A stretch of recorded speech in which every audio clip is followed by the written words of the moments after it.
नमस्ते, राधे राधे, जय श्री कृष्णा। आज हम आपको हमारे इस अध्यात्म नामक चैनल में एक ऐसा विषय लेके आए हैं, एक ऐसा सिद्धांत लेके आए हैं जो कि कहा जाता है कि पाश्चात्य आधुनिक विज्ञान की देन है। ये पाश्चात्य विज्ञान जो आधुनिक विज्ञान है इसने खोजा है। कहा जाता है कि ये आइंस्टीन की खोज है, जिसको हम कहते हैं सापेक्षतावाद, थ्योरी ऑफ रिलेटिविटी। तो इसमें वैज्ञानिकों का कहना है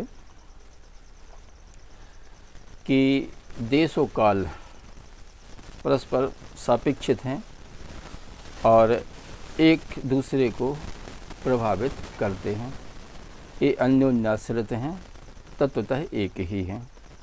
कोई कहता है कि देशों काल अलग अलग है, कोई कहता है देशों काल एक ही सत्ता के दो आयाम है। कोई कहता है कि देशों काल बिल्कुल असत्य है, देशों काल एक भ्रम है। वैज्ञानिकों का कहना है कि यदि कोई व्यक्ति प्रकाश की गति से, प्रकाश की गति माने 1 सेकंड में 3 लाख किलोमीटर, 1 सेकंड में 3 लाख किलोमीटर की गति से यदि कोई व्यक्ति अंतरिक्ष में जाता है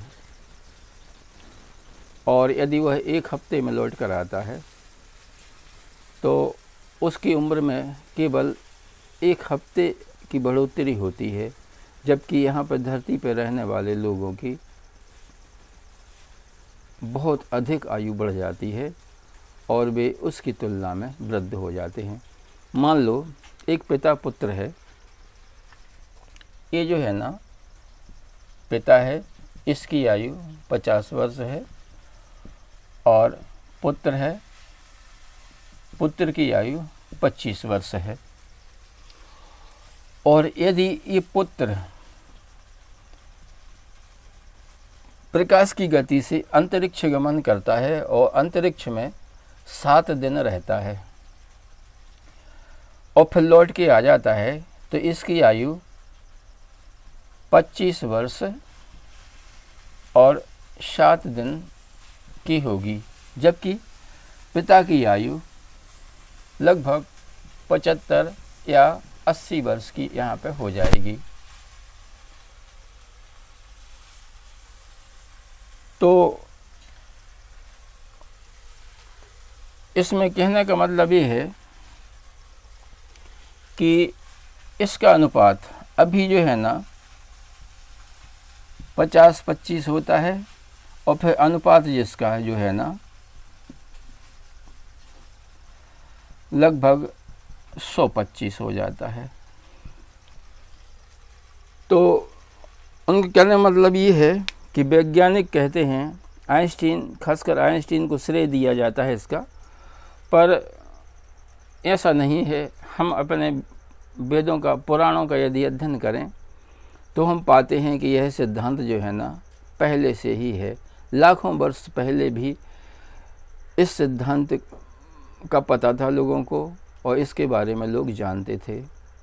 श्रीमद् भागवत में एक कथा आती है, सतयुग में एक राजा थे, उनका नाम था रेवत और उनकी पुत्री, उसका नाम था रेवती। जब वह बड़ी हुई, विवाह की उम्र के लायक हो गई, तब राजा रेवत ने सोचा कि इसके लिए वर हम कैसे खोजें, कहाँ पर खोजें और सबसे अच्छा वर जो है ना उसे हम कैसे प्राप्त करें। क्यों ना हम सीधे विधाता के पास जाके, विधाता यानी ब्रह्मा, सीधे ब्रह्मा के पास जाके उनसे पूछ लूँ कि हमारी पुत्री रेवती के लिए आपने कौन सा वर चुना है, आप हमें बता दीजिए और हम जाके उसके साथ उसका विवाह कर लूँ। तो वो योग ऋषि थे, योग बल से अपनी पुत्री को साथ लेकर सीधे ब्रह्मलोक पहुँचे।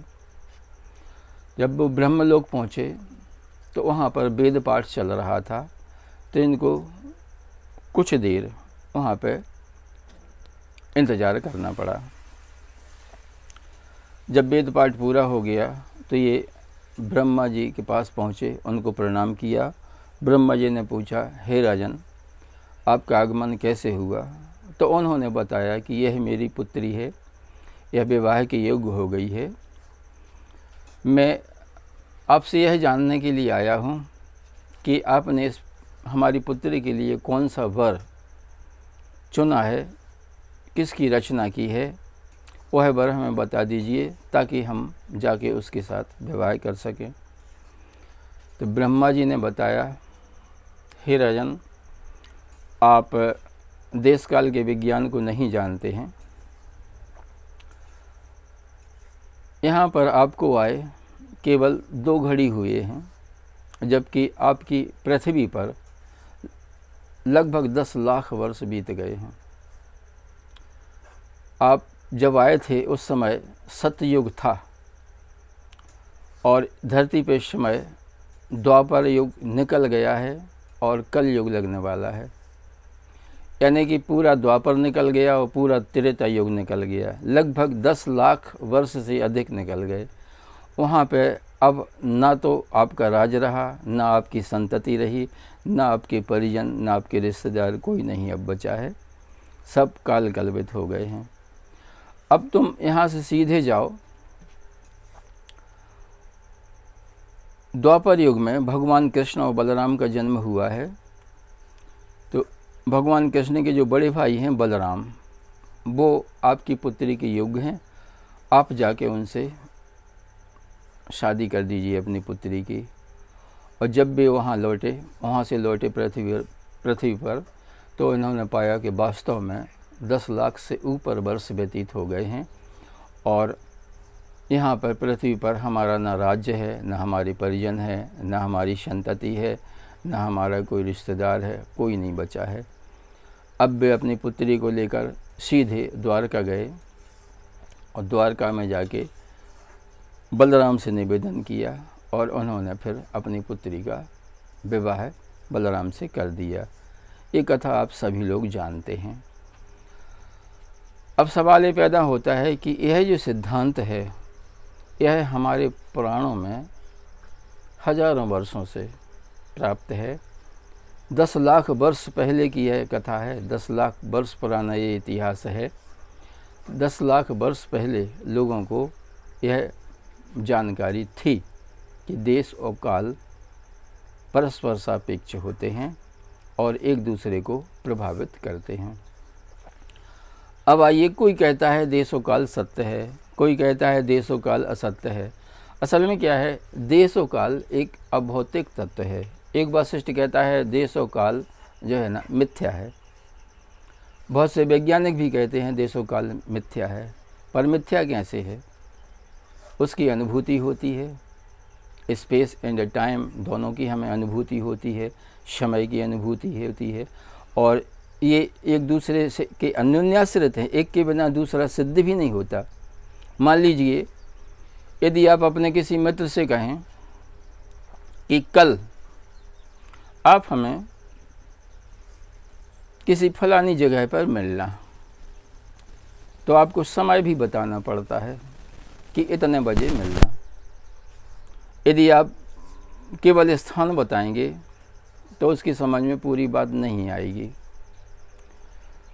और या फिर यदि आप केवल समय बताएंगे कि कल इतने समय हम आपको मिलेंगे, और यदि आप स्थान नहीं बताएंगे, तब भी आपकी जानकारी, आपका जो है ना वो अधूरा माना जाएगा, क्योंकि उसको इसका पता नहीं चलेगा।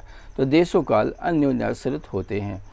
पर यदि भौतिक दृष्टि से देखा जाए, तार्किक दृष्टि से देखा जाए, गणित की दृष्टि से देखा जाए, तो वो सिद्ध नहीं होते हैं। हमारी प्रयोगशाला में ये चीज़ें सिद्ध नहीं होती हैं। मान लीजिए कि ये देश काल है। कहा जाता है कि यह देश काल जो है ना, ये अनादि और अनंत है, यानी इसका आरंभ नहीं है और ना ही इसका अंत होता है। अब मान लीजिए ये अंत है इसका और अंत होता नहीं है इसका।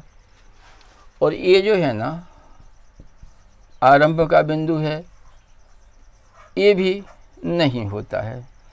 जब इसका आरंभ नहीं होता और अंत नहीं होता तो इसका मध्य कैसे हो सकता है? तो मध्य भी नहीं होता है। तब इसका एक पाव या पौन हिस्सा कैसे होता है? वो भी नहीं हो सकता है। तो ये सिद्ध नहीं होता कि देशों काल का अस्तित्व होता है, पर अनुभूति हमें होती है, इस अनुभव में आता है। मान लीजिए कि जैसे कि अंधकार है, अंधकार का भौतिक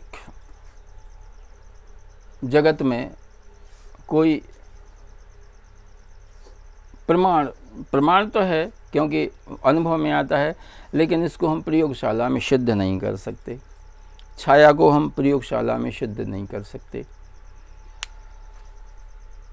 छाया, अंधकार, प्रकाश, ये जो है ना, ये सब अन्योन्याश्रित हैं, एक के बिना दूसरे का अस्तित्व नहीं है।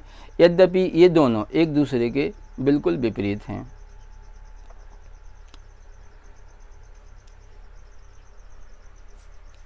तो हमारे कहने का मतलब ये है कि ये सिद्धांत जो है ना प्राचीन हैं और हमारे शास्त्रों में बहुत पहले से विद्यमान हैं। और हमारे रामायण में एक कथा आती है, रामचरितमानस में भी कथा आती है कि रावण के पास एक ऐसी राक्षसी थी जो छाया को पकड़ के रखती थी। तो जब छाया पकड़ी जा सकती है उसके द्वारा, इसका मतलब है कि छाया एक पदार्थ होना चाहिए। वो कौन सा पदार्थ होना चाहिए? वो एक प्रति पदार्थ था। वो जो राक्षसी थी वो प्रति जगत की थी और रावण के पास उस रावण ने उसका आविष्कार किया था। तो ये एंटी मैटर वाली बात जो है ना, वो भी एक मैटर है। और हमारे पुराणों में नारायण है, जैन दर्शन में प्रति नारायण की स्थिति आई है। प्रति नारायण का जो है ना कहा गया है, नारायण, प्रति नारायण, गॉड, एंटी गॉड, ये इत्यादि जो है ना, ये बहुत गूढ़ रहस्य हैं।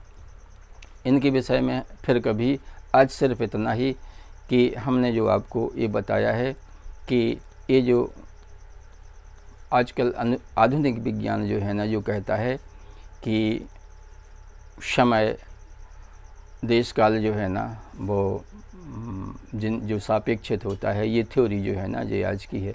ऐसा नहीं है, आज की नहीं है। ये हमारे भारत में लाखों वर्ष पहले से विद्यमान थी और उसका लोगों को ज्ञान था। आज बस इतना ही। धन्यवाद। नमस्ते। जय सिया राम, जय श्री कृष्णा।